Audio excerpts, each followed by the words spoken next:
نو یو ځل نبی کریم صلی الله علیه وسلم حضرت معاذ ابن جبل رضی الله عنه یمن ته بطور گورنر حاکم مقرر کو چې ته الته لاړ شه.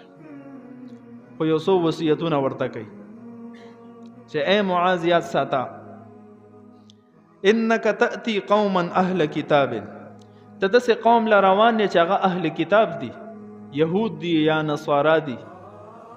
نو اولنې حکم دا دی فدعوهم الى شهادة ان لا اله الا الله وان محمد رسول الله. اول بدی ته دا دعوت ورکې چې تاسو د دې خبرې گواهی ورکې چې معبود برحق او د عبادت لایق صرف یو الله دی، اور جناب محمد رسول الله صلی الله علیه وسلم د الله آخري نبی دی. اولنې به دې خبرې ته دعوت ورکې. فإن اطاعوا لذلك، کو هغوی ستا د خبرې اطاعت وکړو وی منله، یعنی کلمې وویل او اسلام کې داخل شو، دا غي نه پس په ورته وې فاعلمهم ان الله قد فرض عليهم 5 صلوات في اليوم والليله، چې الله رب العزت پتا سو باندې پشپا ورس کې 15 منځونه فرض کړی دي. بیا وته د موز احکامات ذکر کې چې موز بسنګه کې 100 رکعات به کې دا ټول تفصیل به وته بیا وکي.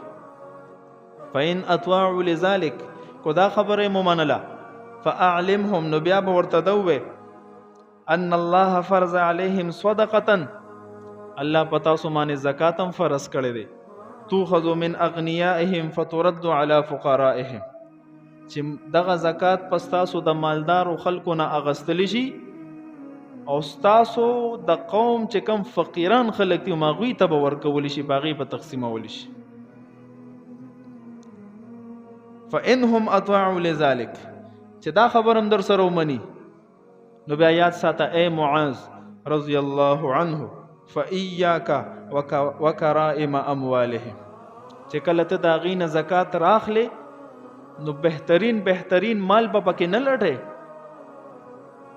پهله به داسې وه چې د اسلامی حکومت کې به د قاضي د طرف نه یو کس مقرر او به لګلو چې لاشه فلانی سړي ته او داغه چې څومره مال دی حساب وکا او بیا ته سلوختم ایسا زکات کې روړ او بیت المال کې جمع کا.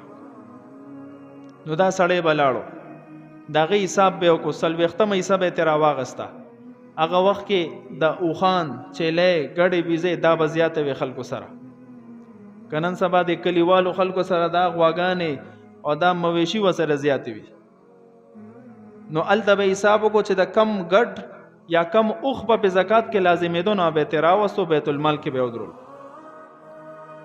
نو اے معاذ کله چې ته د دین زکات اخلي نو بهترین مالونه پکې ملټوا، نه ډېر اعلی ته اخله او نه ډېر ادنا، بلکې متوسط مال ته راواخله.